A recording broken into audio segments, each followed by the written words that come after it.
2014 साली जाहीर केलंय। माझा लोकसभेची सीट सप्टेंबरमध्ये विचारणा झाली होती, बबन पाटील आले होते, मग तुम्ही उभे राहा, मिळाले सीट वगैरे ना, कशा मिळाले ती अगदी बीजेपीचे सगळे मेजॉरिटी कार्यकर्ते येऊन भेटले का तुम्हीच लढला पाहिजे महेश बांडी पळायचं असेल तर। कोकण पदवीधर मतदारसंघाची निवडणूक लागलेली आहे।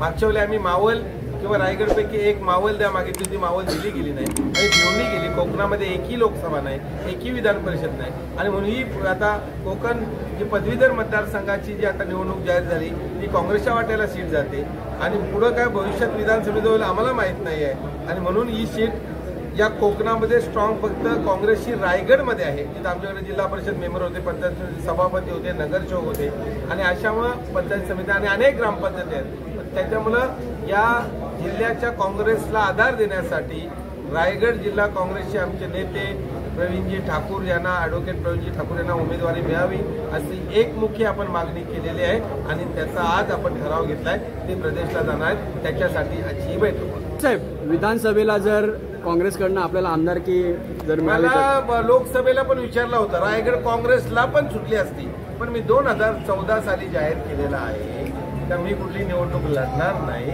मी त्याच्यामध्ये किंग मेकरच्या भूमिकेमध्ये आहे।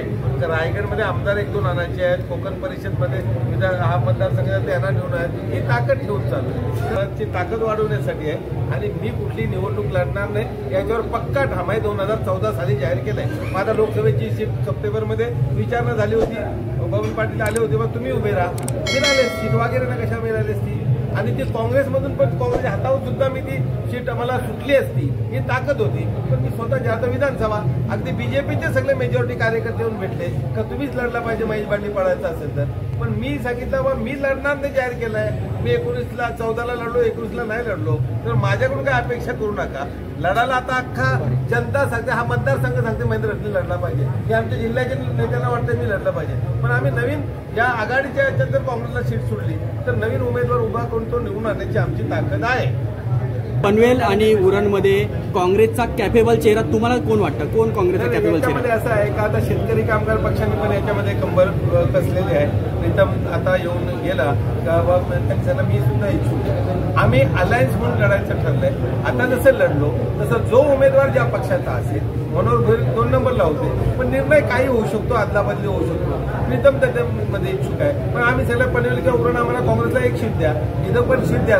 आमचं तर म्हणणं आहे काँग्रेसला आम्हाला पनवेल पण द्या, उरण पण द्या, कुठेही द्या, अलिबाग द्या, आम्ही लढणार आहोत, पण अलायन्स मधून सीट द्याल ते आम्ही लढणार आहोत, शेवटी श्रीवर्धन पण लढणार आहोत। त्याच्यामध्ये आमची मागणी आहे का आम्हाला आता कोकणमध्ये का आम्ही ताकद लावली तर जर तुम्ही पुढे त्याच्यामध्ये सीट शेअरिंगमध्ये काय प्रॉब्लेम असेल तर आम्ही दरवेळेला काम करणार नाही। 15 वर्ष राष्ट्रवादीचा काम केला, आता शिवसेनेचा झेंडा उचलला, मागच्या विधानसभेला काँग्रेसचा झेंडा उचललाय आणि पुन्हा रुपयात येते खर्च आम्हाला करताय, झेंडा पण आम्हाला लागतंय, अशी अवस्था आहे। त्याच्यामुळे आमचं म्हणणं आहे आम्हाला काँग्रेसला कुठेतरी लढू द्या, त्याच्यामध्ये आपला उद्देश आहे उरण द्या, उरण दिली तर आम्ही सहज काँग्रेसची ठिकाणी फक्त महाविकास आघाडीमध्ये असतो। बीजेपी अर्धी येऊ शकते, जे बीजेपीमध्ये आज कोण आहेत, काँग्रेस होत आहेत 80%, ते सगळे नेते येऊन मला भेटले तर तुम्ही लढा, त्याला मी लढणार नाही, आता तुम्ही काय येऊन सांगणार तुम्ही लढा बरोबर सर? अगर उरण आपण महाविकास आघाडीवरून लढतो, आता भिवंडी सोडली, लोकांमध्ये असंतोष होता, सांगली सोडली की सांगलीमध्ये आपण काँग्रेसवर लढले आणि मावळ सोडली, मावळमध्ये पण आमच्या लोकांचा होता विरोधात जायचा, पण आम्ही इथं जनतेची लढाई आहे, महागाई वाढली, रोजगार दिलेला आहे, संविधान बदलणार, जाती आदिवासी जाती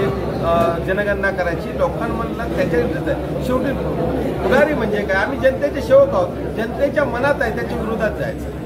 जनतेला वाटत हे सरकार बदललं पाहिजे आणि सरकार बदललं पाहिजे, काही रुजान जरी संध्याकाळी दाखवले तरी जिंकणार आहे इंडिया अलायन्स, हे मला 100% सर।